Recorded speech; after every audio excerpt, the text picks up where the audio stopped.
Bonjour à tous, je suis Master V. Bienvenue dans cette deuxième partie de mon tuto hors série sur les pièces de tôlerie. Nous allons revenir sur notre assemblage de la dernière fois, donc la fermeture tuyère. Enfin, la tuyère dans son ensemble avec la fermeture, la ventilation et la surface composée. Nous avons réalisé la dernière fois la pièce numéro 1, qui était celle-ci. Et après vérification, une petite erreur s'est glissée dans ma démarche concernant le delta L. Je vais revenir sur ma pièce de la dernière fois, qui est ici. Voilà, je vais rouvrir mon module tôlerie, ici. Et en fait, j'ai placé une perte au pli de 3,8, ce qui est une petite erreur en fait de ma part, grosse erreur de ma part, excusez-moi. Les chaudronniers ne m'en voudront pas. 3,8, c'est une perte au pli pour une épaisseur de 2 mm avec un V de 12. Nous avons ici plutôt une épaisseur de 4, donc ce qui va nous amener un V de 32 en basique, 8 fois l'épaisseur, ce qui correspond à une perte au pli de 7,9. Voilà. Ceci étant rectifié, je valide. Ce qui ne change pas grand-chose en apparence sur ma pièce, mais voilà. Une deuxième petite erreur s'était glissée dans l'enthousiasme de la réalisation, qui va me permettre de revenir sur une fonction qui était sur ma tôle pliée, ici. En fait, quand je reprends mon plan, je m'aperçois ici, excusez-moi, que mon épaisseur de tôle est à l'extérieur de mon arête, alors que sur la pièce que j'ai réalisée, mon épaisseur de tôle est à l'intérieur de l'arête. Voilà, la fonction en fait est ici, matériau à l'intérieur, matériau à l'extérieur. C'est cette fonction-là qu'il fallait que je sélectionne. Fonction, voilà. Tout est rectifié, perspective isométrique. Je peux enregistrer ma pièce. Maintenant, nous allons passer sur la suite de notre tuto. Comme je l'avais dit la dernière fois, nous allons construire cet ensemble de 4 pièces en une seule fois sur SolidWorks en utilisant en fait la fonction corps volumique. Donc c'est parti, on va commencer par réaliser celle-ci. Allez, on y va. Elle a globalement la même forme que la dernière fois, donc hop, pièce, ok, plante dessus, voilà. Ligne de point milieu pour la construction. Hop, voilà. Horizontale, cotation, 160.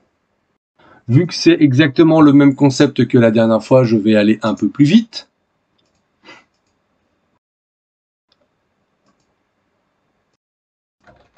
« 120 ».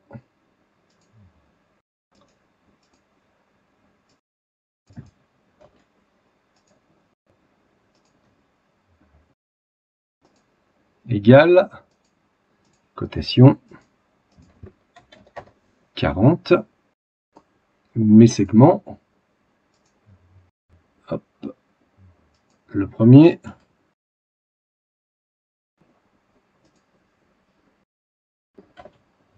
second,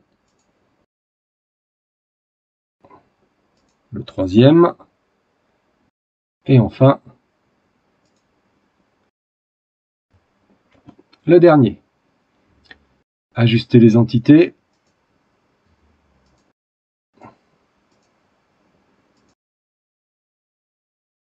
Voilà, c'est fait. Tôlerie, convertir, 4 mm, 7,9, j'ai gardé mes paramètres. Voilà ma pièce. Ensuite, je vais faire 2 perçages.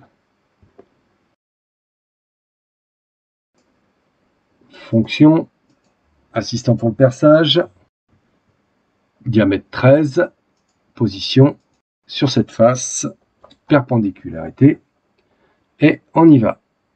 Le premier et le second.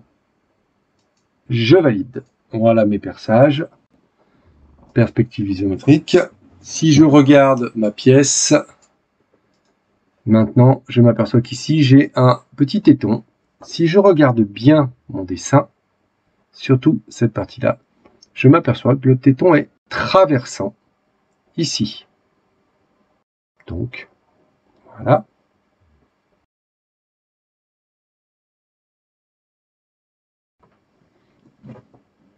Je vais intégrer mon téton ici.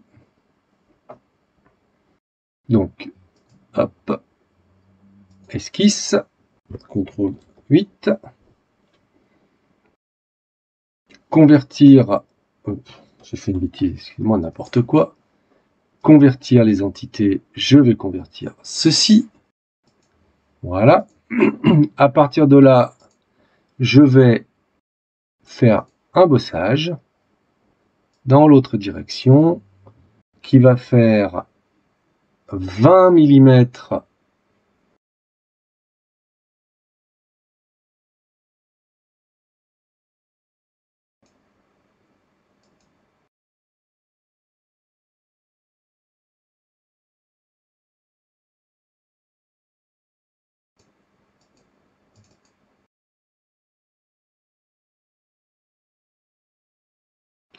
qui va faire 20 mm. Voilà. Je ne sais pas pourquoi j'ai pas ma valeur ici qui apparaît. Des fois, il y a des trucs bizarres qui arrivent. Et par contre, je vais... Ah voilà, c'est pour ça. C'était coché lié à l'épaisseur, excusez-moi. Donc 20 mm ici. Et par contre, je vais décocher la fonction fusionner le résultat. Histoire de bien avoir deux corps distincts. C'est-à-dire ici un premier corps et ici un deuxième corps. Il me reste à faire le trou central, j'aurais pu le faire dès le début, ce que je vais faire, je reviens sur mon esquisse de départ, je me mets perpendiculaire à cette esquisse et je vais faire tout simplement mon perçage de diamètre 80 au milieu. Voilà. Hop. Et je valide. Voilà. C'est fait. Donc ma pièce est finie. J'ai bien ici deux corps. Je vais enregistrer cette pièce. Donc c'est ma fermeture tuyère repère 2. Enregistrer. Je vais enregistrer chaque étape de manière à éviter tous les problèmes. Maintenant, je vais rester dans cette pièce et je vais lui ajouter cette partie-là. Voilà. Donc cette partie qui est sur un diamètre 80, donc qui va venir s'intégrer à l'intérieur de ma tuyère, de ma fermeture. Et enfin, qui a une épaisseur de 3. Donc je vais d'abord réaliser cette partie de mon tuyau. Voilà. Si je reviens sur ma pièce de départ, elle est bien dans la bonne position. Donc je vais commencer comme ceci, dans cette position-là, sur la vue de face, enfin sur la face, pardon, supérieure de ma tuyère, pardon, sur la face inférieure de ma tuyère, nouvelle esquisse, contrôle. Je vais me mettre en perspective, exceptionnellement. Je conseille toujours d'être en vue perpendiculaire à l'esquisse, sauf que là, en fait, je vais convertir cette entité-là. Voilà. Ensuite, je vais faire un décalage de cette entité vers l'intérieur de l'épaisseur de mon tube, ce qui me donne mon tube. Je vais faire fonction, voilà, dans l'autre sens obligatoirement. Et sur mon dessin, j'ai une hauteur de 100 mm, donc je vais faire mes 100 mm. Voilà. Hop. Voilà. Vérification de quelque chose que je n'ai pas vérifié. Je ne fusionne pas les deux éléments pour bien avoir des corps distincts. Donc là, on voit bien ici que j'ai bien mes deux matériaux. Je reviens en arrière si j'avais fusionné les corps. Ici, je n'avais plus de délimitation entre mes deux éléments. Donc ça ne donnait qu'un seul corps volumique, alors que là, j'ai bien deux corps volumiques. Voilà, je peux vérifier d'ailleurs ici l'ensemble de mes pièces qui va correspondre à mes pièces soudées. Et je peux aussi distinguer après les corps volumiques. Je vais mettre mon matériau, je ne l'ai pas encore fait, je vais le mettre tout de suite. Ce sera fait. Acier inoxydable de type 316L appliqué, puisque toutes mes pièces sont identiques. Maintenant, je vais venir me mettre en plan de droite. Je vais créer une esquisse. Je vais me mettre perpendiculaire à ce plan de droite et je vais venir dessiner ici le diamètre de 35 moins 6, donc de 29, qui formera le trou de mon élément. Donc ici, diamètre 29, voilà. De là et ça, je les veux à la verticale l'un de l'autre. Et je veux une cote d'en haut qui soit de 70. Voilà. À partir de là, je vais enlever de la matière. Donc, je vais revenir sur mon dessin pour vérifier dans quel sens je dois enlever la matière pour faire mon trou.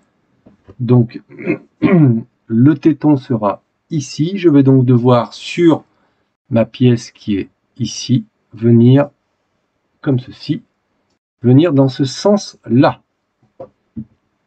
Donc, fonction, enlèvement de matière extrudée. On a dit dans l'autre sens. Voilà. On va le mettre de 60 figé, ça suffira. Je pourrais mettre à travers tout. Je n'aime pas bien utiliser la fonction à travers tout, comme je l'ai déjà dit. Maintenant, vous êtes libre de le faire si vous le souhaitez, à vos risques et périls. De temps en temps, ça pose quelques problèmes. Voilà.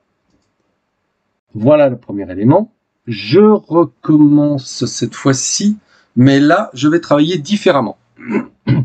Je vais revenir ici, et en fait, je vais partir de cette extrémité-là pour générer mon tube supplémentaire, de manière à obtenir ma gueule de loup ici, qui viendra épouser.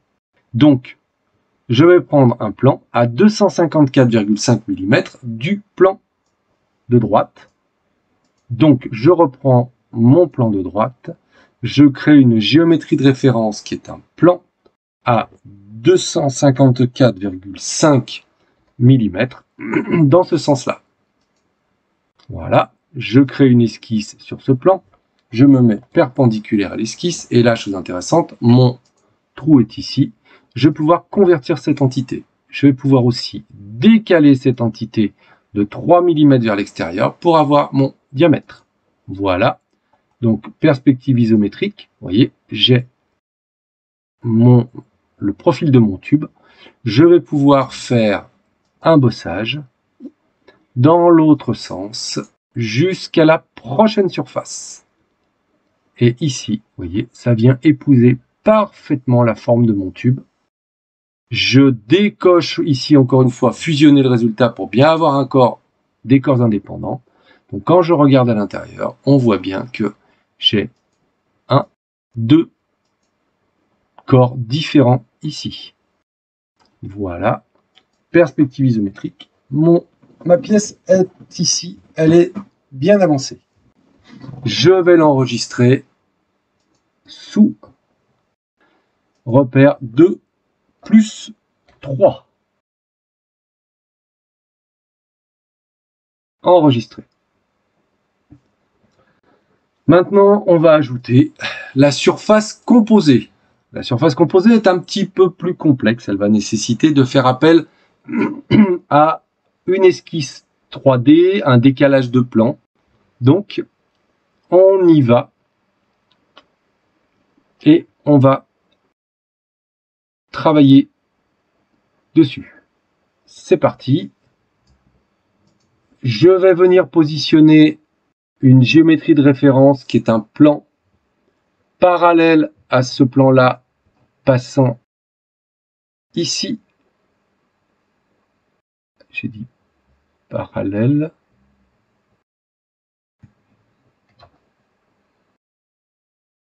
Ah, pourquoi je ne vais pas me le prendre? Bon, on va le faire directement ici, ce sera plus facile. Hop, plan coïncident. Ok, d'accord. Ensuite, ma trémie fait 80 de haut, 80 mm de haut. Je refais une nouvelle géométrie de référence plan, cette fois-ci à 80 de haut par rapport à la précédente. Voilà. Et je vais pouvoir travailler ici. Alors, sur ce plan-là, je vais créer une première esquisse. Je vais fonctionner simplement. Je vais travailler avec la même méthode que tout à l'heure. Je vais convertir cette entité-là et je vais décaler de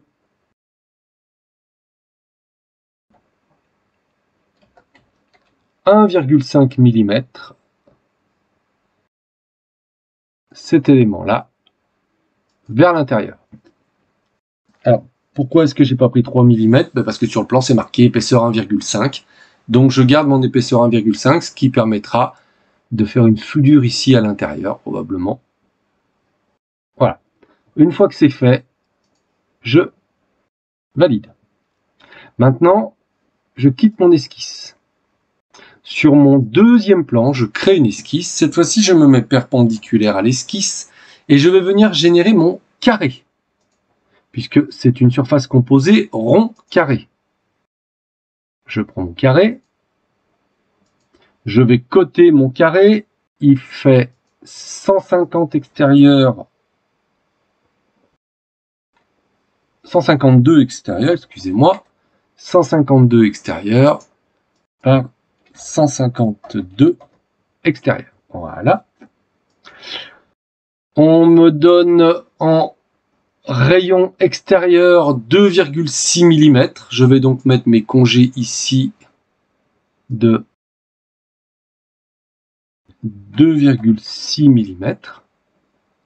Ici, ici et ici. Entrée. Voilà. Voilà.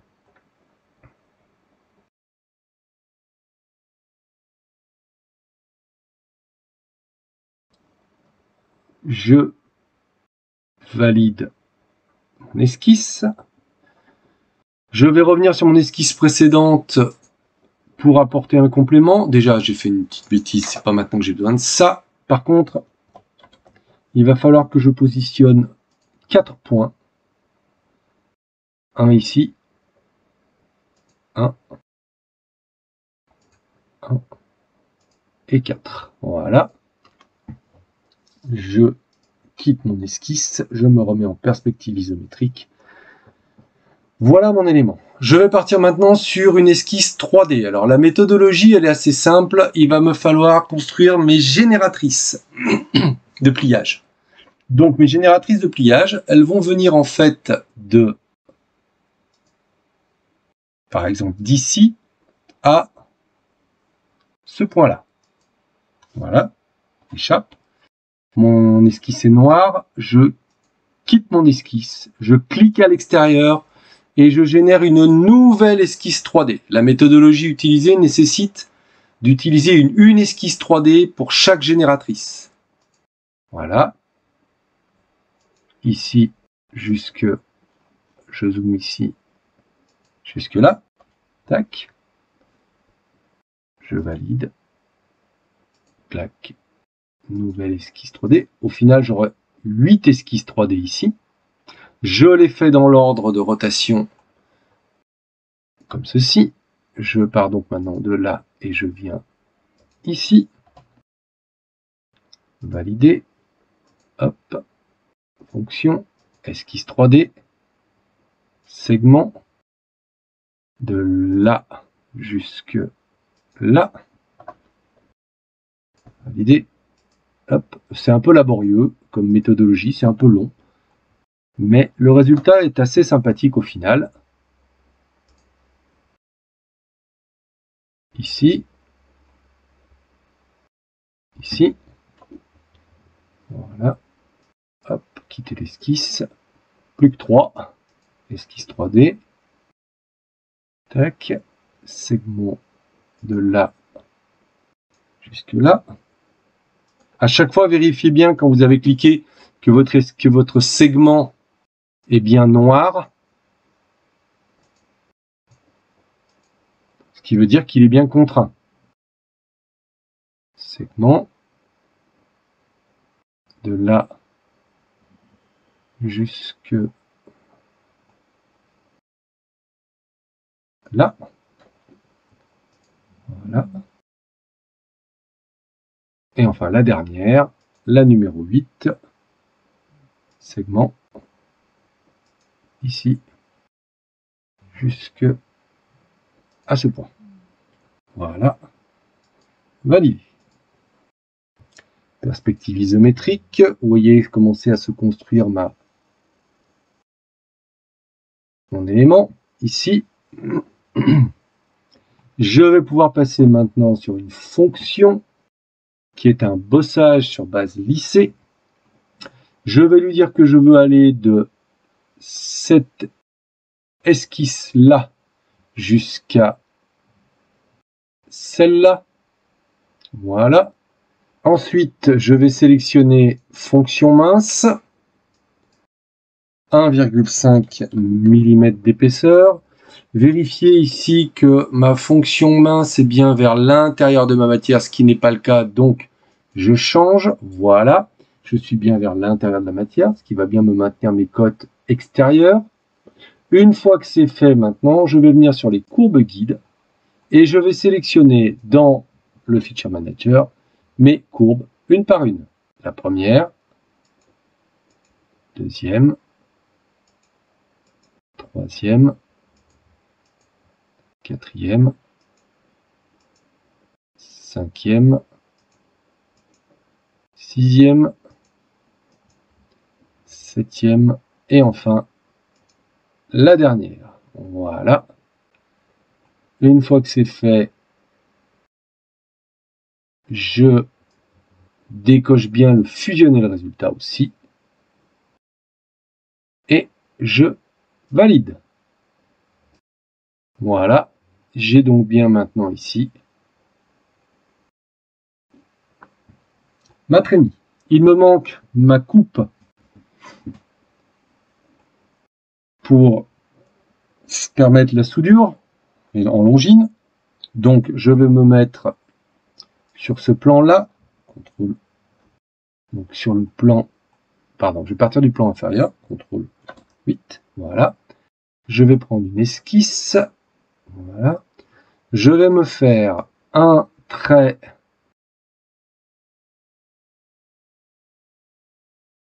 de construction comme ceci. Je vais contraindre ça avec ça. Voilà, pour être sûr que ma surface soit contrainte. Je vais décaler les entités ici en bidirectionnel de 0,05 mm.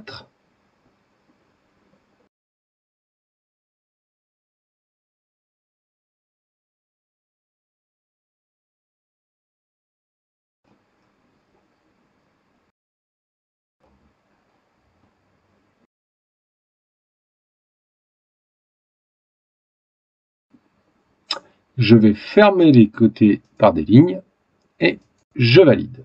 Voilà. Donc j'ai fait une petite vérification pour être sûr que ma dimension était bien bonne, en symétrique. Donc là, quand je viens voir ici, j'ai bien 0,05 ici et 0,05 ici, ce qui me donne du 0,1, ce qu'il y avait sur mon plan pour ma coupe. Et à partir de là, je vais pouvoir faire fonction enlèvement de matière extrudée dans l'autre direction, et ce jusqu'à la prochaine surface. Et je valide. Ah, qu'est-ce qui se passe? Alors, à travers tout, je garde tous les corps, et voilà. Voici mes éléments. J'ai construit l'intégralité de ma pièce. Maintenant, si je voulais séparer l'ensemble pour avoir des pièces unitaires, je vais enlever l'affichage des plans et des axes. Voilà. Je pourrais aller dans, ici, insertion, fonction, enregistrer les corps. Voilà. Et lui demander de me sélectionner tous les corps que j'ai créés et de me les séparer. Je peux lui demander aussi de créer un assemblage en lui demandant de l'appeler tuyère, enregistrer, et je valide. Séparation. Oui, oui, oui. Je le donne pour chaque valeur. Voilà, tac, tac, hop. Reconstruire. Donc, ici maintenant, je vais avoir mon assemblage avec chacun de mes éléments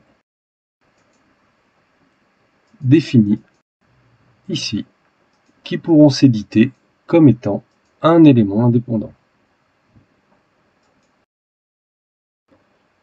Voilà. Donc là, je vais annuler cette fonction d'enregistrement, je n'en ai pas besoin. Voilà. C'était pour vous donner un exemple. Une fois qu'on a fait ça, à partir de là, maintenant, je vais enregistrer cette pièce-là. Enregistrer sous 3 plus 4. Enregistrer. Voilà. Je vais demander la construction d'un assemblage à partir de ça. Je vais cliquer directement sur OK, de manière à ce que le centre, l'origine de mon repère soit attribué automatiquement à l'origine de mes plans. Donc là, je suis très bien positionné. À partir de là, je vais venir intégrer ma fermeture précédente, donc la fermeture repère 1, que je vais venir positionner. Alors, je vais faire ça avec les axes temporaires. Je vais prendre l'axe temporaire ici, que je vais contraindre avec l'axe temporaire ici. Voilà. Tac. Ce plan, je vais le contraindre avec celui-ci. Entrée. Voilà. À partir de là, vous pouvez voir ici le positionnement. Cette pièce-là vient... Ah, par contre, elle déborde. Alors, je vais rajouter une contrainte complémentaire. Je vais me mettre en plan de dessus. Et je vais travailler en fait en contrainte avancée. En fait, je vais m'amuser à intégrer entre le plan de face de ma tuyère et le plan de face de celle-ci, une contrainte angulaire. Voilà, mais en fait, je vais travailler en avancée et je vais demander une contrainte angulaire maximum de 90 degrés et minimum de 0 degré. Je valide et tout est bon. Maintenant, si je déplace, voilà, on va y arriver. Voilà, donc si je me mets un petit peu au-dessus, je suis bloqué en déplacement ici. Et il me manque ici ma vis que je vais aller chercher dans le toolbox. Je vais aller prendre en symétrique par exemple. Je pourrais le prendre autrement, en ISO par exemple. Je vais prendre une vis 6 pans creux, celle-ci par exemple. Voilà. Clic droit, insérer dans l'assemblage. Donc les dimensions, on a dit qu'on est sur du 4 plus 4, ça fait 8, 8, 8, 8 avec un diamètre 13, donc je vais mettre du 12 dedans. Donc on va prendre M12 de longueur, de toute façon la plus petite c'est du 20. Voilà. On va l'insérer, ok. Voilà. Donc là on va la trouver ici. En fait quand elle s'insère, elle vient se positionner automatiquement au centre du repère. Voilà. Ceci. Tac. Contraindre. Hop. J'inverse ma contrainte pour qu'elle soit dans le bon sens. Tout va bien. Voilà. Je vais remonter ici. On est bien. Je vais mettre ici une rondelle. Insérer.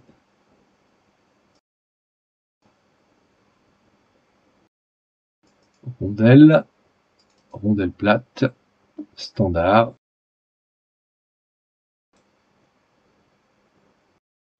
Insérer dans l'assemblage. Pour du M12. Intégrer. Là voilà. Elle est là. Tac. Et ce diamètre contraint. Voilà. Ça contraint avec ça. Et bien entendu, ça contraint ici. Voilà. Il me reste à intégrer en dessous une nouvelle rondelle et un écrou. Je vais récupérer ma rondelle qui est ici, donc copier, hop, copier avec contrainte, ici, non pardon, voilà, je répète ici, et je viens répéter ici, inverser, voilà, on est bon, voilà ma rondelle, je peux quitter ici, je vais chercher mon écrou, écrou hexagonaux, je vais prendre un écrou hexagonal style 1 standard, insérer dans l'assemblage, M12, valider. Voilà, tac, hop, hop, contraint, valider, ça, avec ça, valider. Voilà. Et je m'aperçois que ma vis est encore un peu courte. Je vais donc l'allonger. Elle aura dû s'allonger.